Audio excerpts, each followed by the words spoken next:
There is a tendency to have negative cultures in organizations around the globe. Let's look at what are some negative cultures that are commonly found in organizations. Negative cultures in organizations can develop due to various factors and can have detrimental effects on employees' well-being, productivity, and overall organizational performance. Here are some examples of negative cultures that can form within organizations. Number 1, toxic culture. Toxic culture is characterized by behaviors such as bullying, harassment, hostility, and disrespectful communication. It fosters a fear-based environment where employees may feel unsupported, anxious, and demoralized.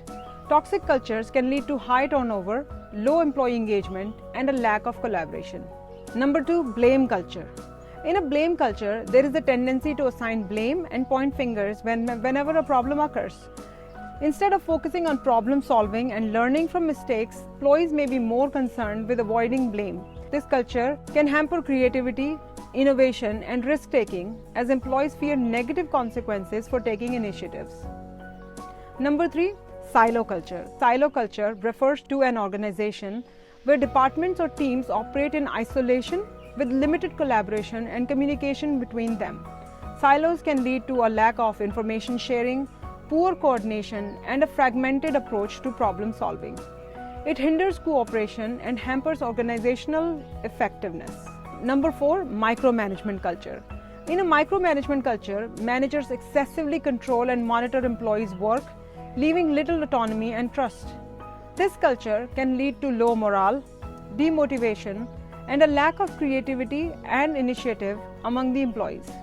It can also hinder growth and professional development. Number 5, closed cultures.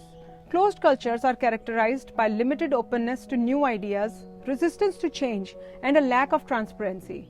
These cultures can stifle innovation, prevent learning and growth, and create a sense of stagnation. Employees may feel their voices are not heard, leading to disengagement and a lack of commitment. Number 6, high-stress culture. In a high-stress culture, the focus is primarily on meeting demanding targets and deadlines, often at the expense of employee well-being. Long working hours, excessive pressure, and a lack of work-life balance can result in stress-related health issues and decreased productivity. Number 7, inequality and discrimination culture. Cultures that tolerate or perpetuate inequality, discrimination, or bias can be extremely detrimental to individuals and the organization as a whole. This includes culture that exhibit gender, racial, or other forms of discrimination, which can create a hostile and unfair work environment, impacting morale, diversity, and inclusion. Number 8, complacency culture. A complacent culture emerges when employees and the organization become resistant to change and innovation. There is a lack of motivation to adapt, improve, or take risks.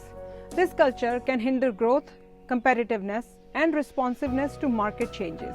Addressing negative cultures requires a concerted effort from leadership and employees to foster a more positive and inclusive work environment. This may involve promoting open communication, addressing inappropriate behaviors, promoting collaboration, providing support and resources, and cultivating a culture of trust, respect, and continuous growth.